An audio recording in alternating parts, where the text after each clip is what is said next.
Good morning, Beltline Tigers. This is Mrs. Hawthorne, your principal, with the morning announcements. Would you please stand for the Pledge of Allegiance and remain standing for the Texas Pledge? I pledge allegiance to the flag of the United States of America and to the republic for which it stands, one nation, under God, indivisible, with liberty and justice for all. Honor the Texas flag. I pledge allegiance to the Texas, one state, under God, one and indivisible. And now for the Beltline Pledge. I am proud to be a Beltline Tiger. I'm one of the best and brightest. I can do anything I set my mind to. I pledge to work hard, respect myself and others, make good choices, and believe in myself at all times. And now for a moment of silence.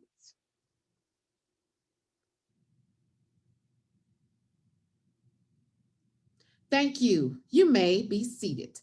All right, boys and girls, good morning. We are so glad to have you back here with us. Today is Wednesday, March the 10th, and it is Hump Day. Let's start with our birthdays. Today, we do have one student celebrating a birthday, and that is none other than Dakari Sellers. If you see Dakari online today, please make sure that you say happy birthday. And Dakari, we hope that your day is great. We also have a staff member celebrating a birthday today, and that is none other than our own Miss Golden. All right, Miss Golden, happy birthday to you. We hope that your students are kind to you. We hope that you have a great day. And if you see Miss Golden on campus today, please say happy birthday to her. We hope your day is great. All right, let's see. We do have some special announcements. We did have our students who participated in oratorical on last week, and we have just been still basking in the shine that they showed us on last week. And we want to congratulate our winners. So we did have campus-based winners who will be honored today. And so for pre-K through second grade, we'll start with third grade. Our third place winner for pre-K through second grade was none other than Mikhail Lacey. Good job, Mikhail. We're so proud of you. Third place winner. Great job. Our second place winner was Saray Solomon. Excellent job, Saray. And then our first place winner for pre-K through second grade, and she went on to represent us at the district level, was none other than our very own Desiree Connolly. Desiree, you were brilliant. Thank you so much for shining online during that Black History oratorical. All right, let's move on to our third through fifth grade students. All right, so starting at third place was Kaylin Hill. And Kaylin, I must say that I was so impressed with your presentation. I've seen you grow so much since you've been at this school, and I'm so proud of you. Great job, Kaylin. All right, second place was our own Travion Mayberry. Travion, you rocked it with that hat. Yes, and the precise movements, everything was just excellent. I was very impressed. Thank you so much for all of your hard work. All right, and our first place winner representing third through fifth grade was our very own top student, Miss Amira Shaw. Excellent articulation. That poem was extremely long, and you handled it like a boss. And so, Amira, we are so proud of you. Thank you for just your excellence, and thank you for representing online during the oratorical. Good job. Amira also went on to represent us as well as Travion at the district level. So great job to all of our students. All right, so we are still in the midst of our Big Kahuna fundraiser, where we want to just do some reminders. We know that you're working hard, and we want to thank you so much for the hard work that you're exhibiting on this fundraiser. We want to just check in and see if you have had a chance to contact your list of 10 people. So you should have identified 10 people. It could be your aunt, your uncle, your friends, your neighbors. Just make sure that you've made that list of 10 people, and you know that you are taking your fundraiser to practice, whether you have football practice or basketball practice or whatever it is, taking that packet to practice. Did you see the QR code on your packet? Once you scan the code, you can see the catalog. No need to carry one with you. Just scan the code and have it in your phone. It is a great way to stay safe. Do we have any chicken winners out there that, that's screaming chicken? That is awesome. If you have won that chicken, keep it up and keep turning in those tickets. All right, students, we know that this is, we'll have a spring break to continue to sell. So please make sure that you take advantage of that time and stay safe when you're doing your fundraiser as well. All right, so now we are going to log into our career day program. And this has been a week, and I'm telling you that I have been extremely impressed. And so what I'd like you to do is listen in, make sure that you are completing your sheet. We do have cash prizes that we're actually able to give out. So make sure that you are completing your sheet so that you can be in a drawing for those cash prizes. So I am very proud of the work that our teachers have done. So without any further ado, here is our career day, our career week committee with day number 3. Boom!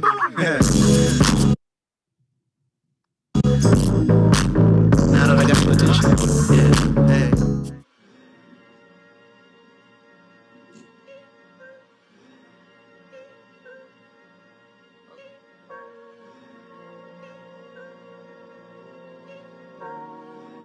Hi guys, it's Miss Fry, and I'm here interviewing Brent Reeves, co-owner of Smokey John's Barbecue.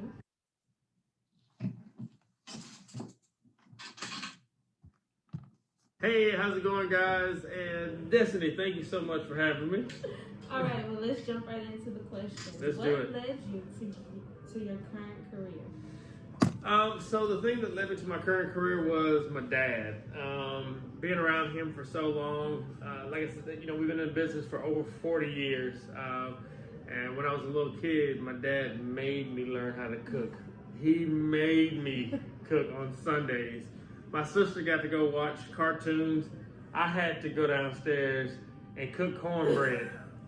But you know what? I got good at it and I started enjoying it, and it just developed a love for cooking and a passion for food. So food for us is kind of just the hook. The truth is there's heart behind what we do. And I think we got that from our dad for sure. Oh, yeah. He was the larger-than-life guy, and everyone loved him. I remember when we were kids, we would go on Thanksgiving, pass out turkeys. Like, food is a bridge. It galvanizes people. Absolutely. It allows you to come together. Whatever differences you have, we put it aside. We love that about food. Oh, that's the It's stuff ready to right roll there. when you get that sear sound. I think this year feels particularly difficult for a lot of people. If we have a bunch of leftovers that we're not going to eat, but it's good food, we package up the plates. We'll go out and pass it out. It's kind of neat because that's something our dad did, and we found ourselves continuing that tradition and continue his legacy. What do you like best about your job, and what do you like least about your job?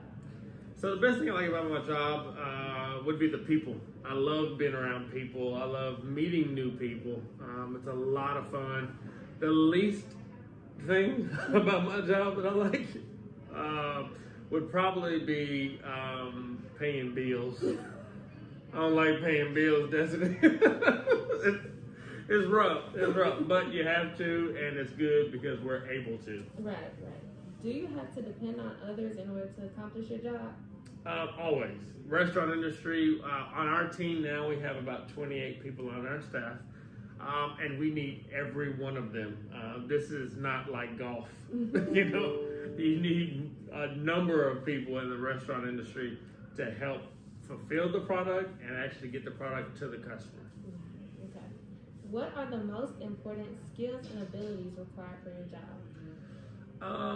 I think probably the most important skill would probably be people skills, and also the ability to lead. I think leadership is very key in this industry because you're dealing with so many different types of people, and you're trying to get them all on the same goal and on one accord, and that takes leadership to be able to do that. And it's a good idea if you like people too. What is the coolest opportunity that you have received because of your job? Okay, the coolest opportunity was when I got a phone call for someone that wanted some food, had an event. So I actually get to the place and deliver the food, and I come to find out it was Michelle Obama. Oh my God! Like, what? The first lady? Girl, that was the best part. That was really cool. We did have another opportunity where we did J. Cole's album release party too. And I wasn't invited. I did see. This was how bad it was. I didn't know who J. Cole was. I had no idea. But he wanted fried chicken. I'm gonna That's cold. Yes, ma'am. Yes, ma'am. Yes, ma'am. What advice would you give a student interested in your career field? The advice I would give someone is to probably take a job first in the industry. See if you like it. See if you like being around people. It's hard work. Hospitality is hard work, but it can be very rewarding because you get instant gratification. People will tell you immediately, "Oh my God, thank you so much. Oh, this food was great." So that part you get an instant gratification, but it's a lot of hard work. I would tell anyone to go try it out. Get a job at some restaurant or some hotel and see what you like. Great. Okay. Well, that was my last question. All Any right. last words for the students of Beltline Elementary? All right, students of Beltline Elementary, keep working hard. You gotta work hard. Hard work will produce a reward, but it's a two-part thing. The first part is do the hard work. If you guys do the hard work, I promise you, you're gonna see an amazing reward. That's what I would say. Okay. Well, thank you so much. All right, thanks for having me, Destiny. All right.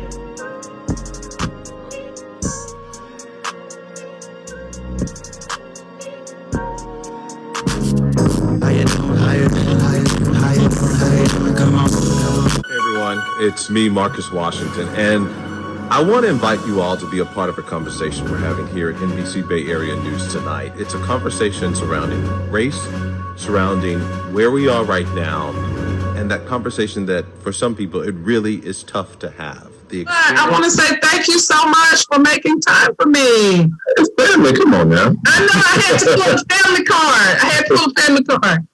Yeah, absolutely. No, I don't mind doing it at all. So, and then I always have to leave home. So there you go. You know what? I thought this with the restrictions of social distancing, because a typical career day for us, we invite people from Dallas in to come and talk to the kids, and they really enjoy that. So I'm like, man, what are we going to do? But this has really been great because we're able to reach people that we wouldn't ordinarily reach. So it's been good. Yeah, one of my good friends, she used to work there at Fox 4, Latoya Silman. Okay. Yeah, she used to work there. I'm trying to think, do I know anyone else in Dallas? Marcus, I'm just so super proud, right? I'm proud of you. Like, I feel like peacock proud. I do. I was telling Ms. Nimmer, for you to be in that market, you've really climbed some ladders because of the fact that, that's a bigger market. And so being on the coast, which is a beautiful place to be, you definitely are doing very well for yourself. So congratulations to you. Thank you. Yeah, long road, but I finally made it. So, and it's been good too. It's been good for me. I was nervous about moving here simply because just the demographics.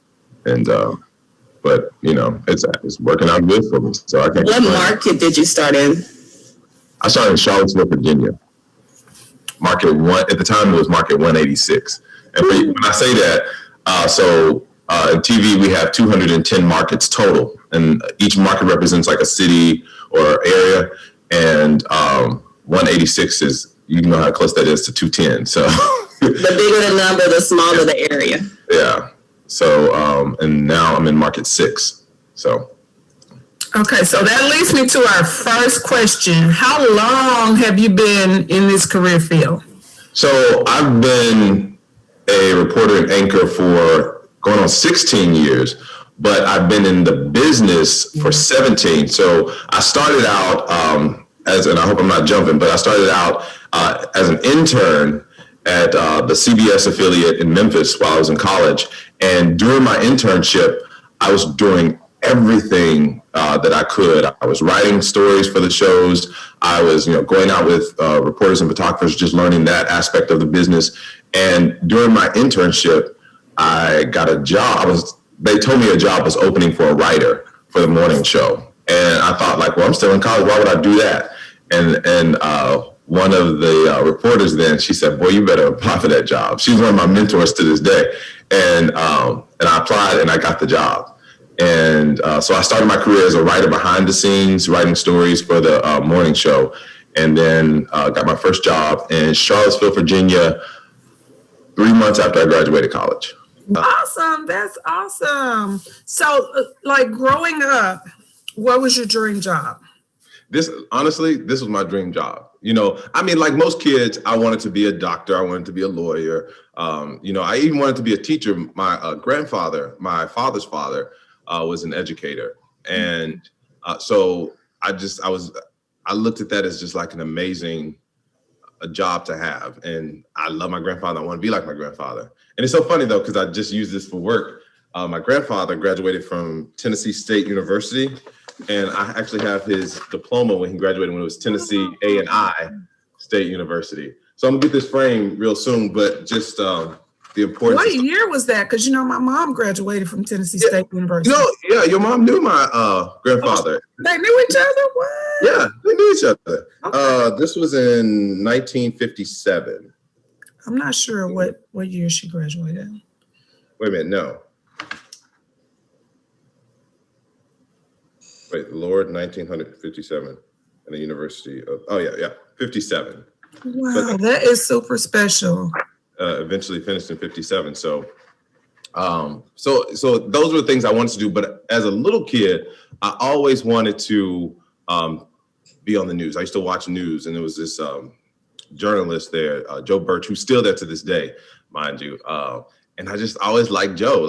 There was something about Joe. I wanted to do what Joe did. And I really didn't know what that meant, but I knew I wanted to do it. And so I just kept holding on to that. I always watched the news growing up. That was just like a ritual in our house to watch the news at 5 and 6 and 10 if you're still up. And when I got to college, I really didn't have to search for what I wanted to do. It was really like, okay, let me just go to the journalism building. And I was like, hey, I want to major in journalism. What do I need to do? They were like, first thing, take this test. So you have to take a writing test. And they gave you a study guide, and I studied and passed the test and then started. So it's always been this, other things along the way, but it's always I just always had a passion for news and what people in that position were able to do as far as, give you information, but also, and I hate to use the word entertain, but entertain in some kind of way. It's a way to engage people at home, and there's an art to it. It's not just getting on TV and saying like, hey, let me talk. But and so I knew there was something to it. I just didn't know what. And that's where it started. Okay.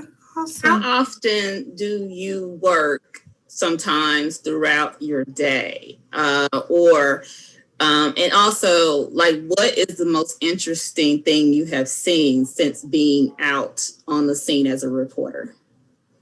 Oh, okay. So over the last 16 years, my day has changed.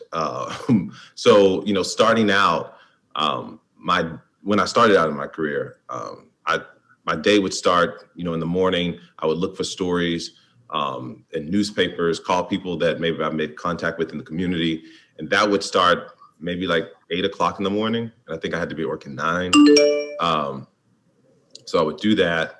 And then I would go out on stories and interview people. Mind you, I was by myself. I did not have a cameraman or a photojournalist, as we call them.